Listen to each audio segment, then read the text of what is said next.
welcome back to another episode of the From the Farmer podcast. And in today's episode, we're going to be talking about companion planting, what it is, some examples of it, and what are the benefits when you are, companion planting.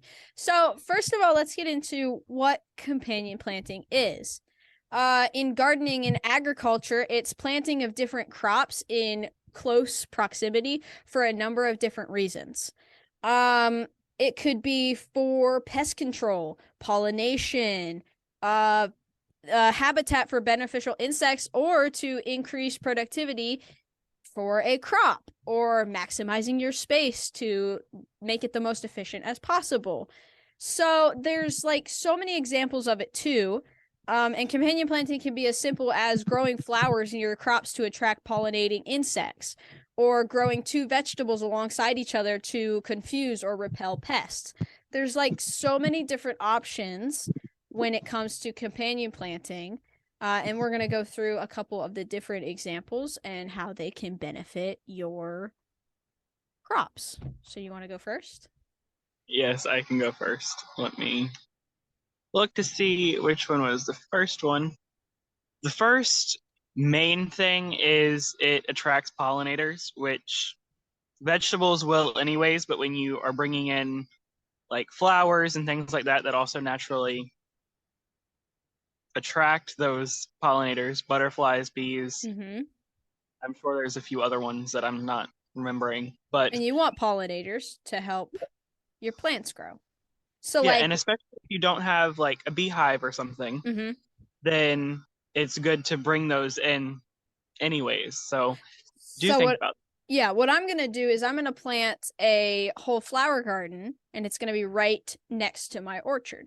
So then the pollinators are gonna come to my flower garden, and from there they're going to find our orchard trees, and they're gonna find our garden, and they're gonna start pollinating, and hopefully at some point we will get a beehive. We will start like our own hives of bees and stuff. So hopefully we get to that point. But that's just like an example of what we're doing this year, just to attract pollinators and to help our crops produce more. So Yes.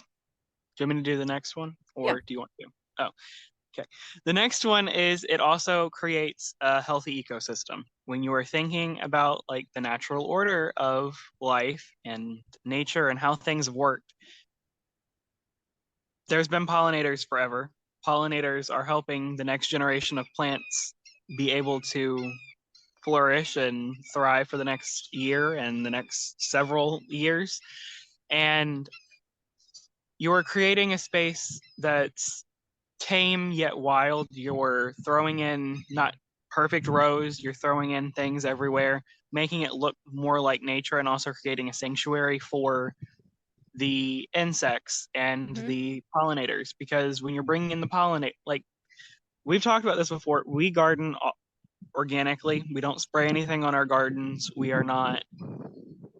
No chemicals, no anything like that. Because the way we look at it is, if it's going on your plants, if it's going into your plants, that if you eat it, then it in turn goes into you. And we just don't want that. And so we try to stay as far away as possible from those chemicals and GMO and all that stuff. Yeah. And when you're doing that, I mean, if you spray stuff, you're missing out on the other side, which the other side, I'll tell you about it. You have if you have pests, instead of spraying something, you wait a little bit, you might lose out on some things, but the spiders will come. The predatory insects are going to come. The ladybugs to help with the aphids, or the bees and the wasps and the butterflies, everything is just works in such perfect harmony. It's you just give it some time and things will come, because if there's thousands of aphids all over your green beans or lima beans like I had last year, I waited a little bit and the ladybugs came. They annihilated them in like 2 weeks. Thousands of aphids gone. I just had to give it time for them to find where the food source was, attract others. And now I'm sure there's going to be tons of ladybugs here this year, because last year it was a reliable food source for a while. So while you may be spraying to get rid of pests, you're also chasing away the predatory insects that are going to come, or the predatory creatures that are going to come and get rid of your pests. So you got to take that into consideration too. What is the best? How is this best going to benefit you? Because while you may be spraying to get rid of pests, you're also scaring away what is good for the plant. The So pollinators, everything. right. So take those things into consideration. But like we said, there's a whole bunch of examples for companion planting. It's for pollination, for pest control, for maximizing your space to make it the most efficient as possible. There's a bunch of different options, and we're only going to go over a few. But you can look up. There's tons of different options out there. But we have a couple here, and I'll start with let's talk about nasturtiums and marigolds. Nasturtiums is like they're good to have in your garden. Same with marigolds. They're like they're pest. They Repellents. Thank you. I knew the word. I just couldn't. You want to explain this a little bit better for me? Because I know what I need to say, but I can't find the words. They are natural pest repellents, but not in the sense that you're thinking. Right. If anybody is thinking about this a little bit, then they're not just going to keep them away from your garden. They're going to. We'll Bring talk about them this a to little a bit more in a second, but it's more of a trap crop where yeah. all the insects will come to that, or It's gonna most. lure them into a different plant. It's not gonna Yeah. like kill them. It's just So gonna keep them away. So like it's a good option for instead of spraying chemicals. So while you are killing those bad insects, you're also killing the predatory insects. yeah, Or if you use nasturtiums, the bad insects, the pests, are traveling, being lured to these trap crops, and then that's keeping your predatory insects alive. It's also, I mean, it is keeping your pests alive, but they're not attacking your crops. yeah, and your trap crops will look rough because they're being targeted by the pest, but your vegetables will thrive. So if you are planting that, or if you on purpose, or if you did it by accident one year and you realized that the nasturtiums looked bad or the marigolds looked bad, it's because they were naturally drawn to those instead of eating your plants. Mm-hmm. So Another one is let's talk about corn and beans and peas and stuff like that. So corn, whenever you plant it, it takes a lot of the nutrients out of the soil, right? It's a very nutrient sucking plant. It takes a lot to grow corn. So while you are sucking all that nutrients out of your soil, once you pull that corn out, you're left with not the greatest soil as it used to be.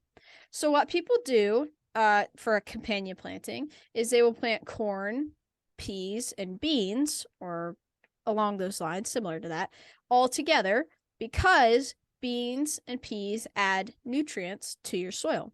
So while the corn is taking it out, the beans and peas are adding it back in. That's why a lot of times people will plant pretty much anything, and what they'll do after is they'll plant beans, they'll plant peas, just to add that nutrients back in the soil. So if any of it did get sucked out, you're adding more, it's benefiting your soil, going to benefit your plants in the long run. So that's why a lot of times people will rotate beans and peas around their garden, because it does help the soil, and it's just going to benefit your plants and benefit your soil in the long run, basically. yes. Another thing that you can, on the topic of corn, you can also do the Three Sisters. I'm big into looking in like the Native American ways of doing things. My great grandmother was majority Indian. Like she had black hair until the day she died. Like about as Indian as you can get. And she planted, or I don't know if it was necessarily her, but the Indians, the way that they did things is they planted things together and it worked for a long time. So I'm like, let's incorporate that into the garden. I did the main thing that they did, which you'll hear about and you probably learned in school. You didn't go to school and you were homeschooled, you most likely learned about it too. Is the Three Sisters way of planting. It's planting corn, I think it's 2 or 3 weeks before you plant beans, and the beans will naturally trellis up the corn, so you don't need to trellis. And then you plant And squash. right there, just real quick, that's a permaculture plan right there. You're Yes. using what you have. We talked about this in a past episode. You're using what you have on hand and not letting things go to waste. So that corn could just stand there all by itself, and your beans, you have to add a trellis just for your beans. You have to build a trellis. Now, yes, you could build a trellis out of waste off your property, but you could use that waste for something else. So right there, that's like just a permaculture plan in itself. But continue. Yeah. Sorry, I wanted to make that a point. You're good. You can also, and they also planted squash, or not necessarily squash, more just gourds in general. In general, you can do squash, pumpkins, zucchini, spaghetti Mm-hmm. squash, anything. And you can plant those with the corn, and it will create ground cover for the beans, just making sure nothing dries out. And it's also just like Mm-hmm. holding everything together as well. And it's also, they also need the shadier environment, so you're not getting a bunch of, so it's not getting too hot. Right. It can benefit from that extra shade. So you plant those, you plant the corn. I think it's 2 or 3 weeks later, you plant the beans. And then 2 or 3 weeks after the beans have come up, you plant the squash. So then the corn is already tall by the time that you plant the beans. So the beans are starting to trellis. And then you plant the squash after that, so they can spread out without blocking the beans from sprouting or anything Right. else from sprouting. You can Right. also add a fourth sister in, which is sunflowers. Mm-hmm. And I think the main reason that they added in the fourth sister is when you're doing, like if you're growing large areas of corn, then it's easier to plant sunflowers, and the birds are going to target the sunflowers and eat the seeds out of the sunflowers instead of going to your corn and ruining Mm-hmm. the crop from the corn. Right. And you can also plant um, a fish head underneath. They used to do that like that because it is, I mean, fish is like very nutrient dense. So it can, those roots can feed on the dead fish Mm-hmm. instead of eating, or instead of really pulling everything out of the soil, Right. pulling out that. So they're continually adding things. It's like how we add compost. It's just a different way of doing it. Right. And whenever you talk about like the three sisters, the three different options, um, you're also maximizing your space, which is another huge part of companion planting. So while you're there's so many cool things with it. So while the corn is pulling nutrients out, the beans are adding it. Right there. That's companion planting. While you're permaculture plan, then we talked about that too. The beans are trellising up the corn. That's not letting things go to waste. But whenever you plant all three of them together, that is companion planting at its finest, because you are maximizing space. So instead of having corn in one area and beans in a completely different row, and your squash just, taking over a whole garden space, because that's what they do. They're insane the way they go everywhere. You're Mm-hmm. putting it in one area and you're maximizing your space and making it the most beneficial that it possibly can be. And it's really neat to see things, how they all work together and how they're all just like, in the end, a lot of the things do work in harmony. And it's Yeah. really neat to see that and to come up with your own plan that works best for you, something that will benefit your soil, will benefit your plants, will benefit you, and will be more space efficient. Like we said, there's a ton of different options for this. You can look it up, see what works best for you. Obviously, these are just examples from our experience and research that we've done. This isn't everything. There's a lot of different options for this. So look Yeah. up what works best for you. Do your own research. We always say that. But And another reason that people plant the squash underneath the corn is to also stop weeds from growing. right. Because if it's covering the area, weeds are not going to grow in that area because it's covering the area. So you have that, and it is also preparing the soil for Mm-hmm. the next season or Mm-hmm. for a cover crop that's going to go in. and the cover crop's going to add more nutrients. It's going to, all that together just work so well. And just like talking about this companion planting in today's episode, it really does tie into one of the last episodes we did with permaculture. You know, while we talked about using things and not letting things go to waste, you brought up about squash planting on the ground, you're keeping out weeds. You're using what you have to make it more efficient and more beneficial so you don't have to do that work. So you're not letting that space go to waste and your time go to waste. It's really neat, like I said, to see everything work together and work in harmony. It's so cool. Yes, absolutely. And that's one of the reasons why I feel like we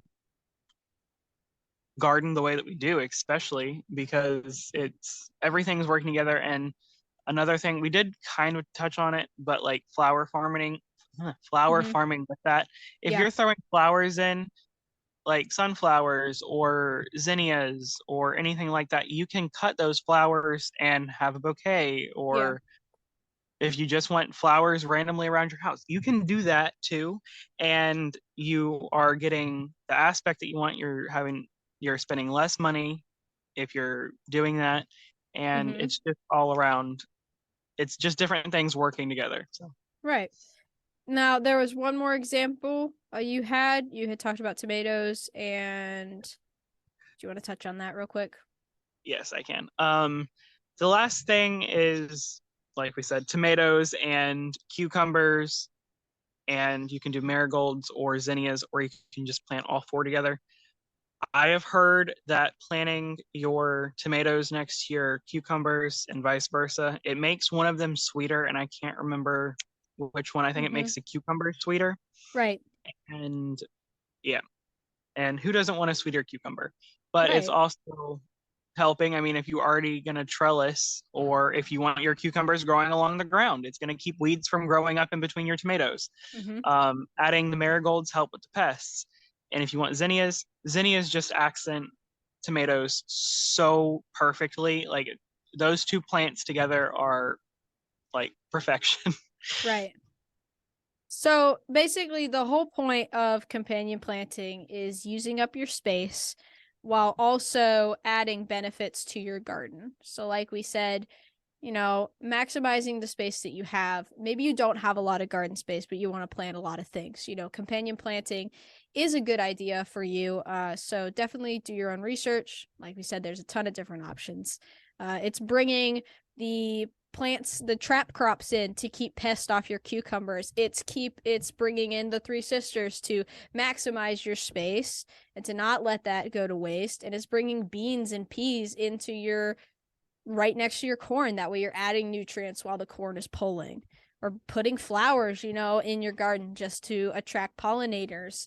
So it's companion planting is basically, you know, finding things that work well together and that work in harmony and will benefit your garden the most. But absolutely, I couldn't agree more with that. I think that's everything for today's video. Do you have anything else you want to add? No, just thank y'all for watching and have a great weekend. We'll see you all in the next episode. Bye. Bye, y'all.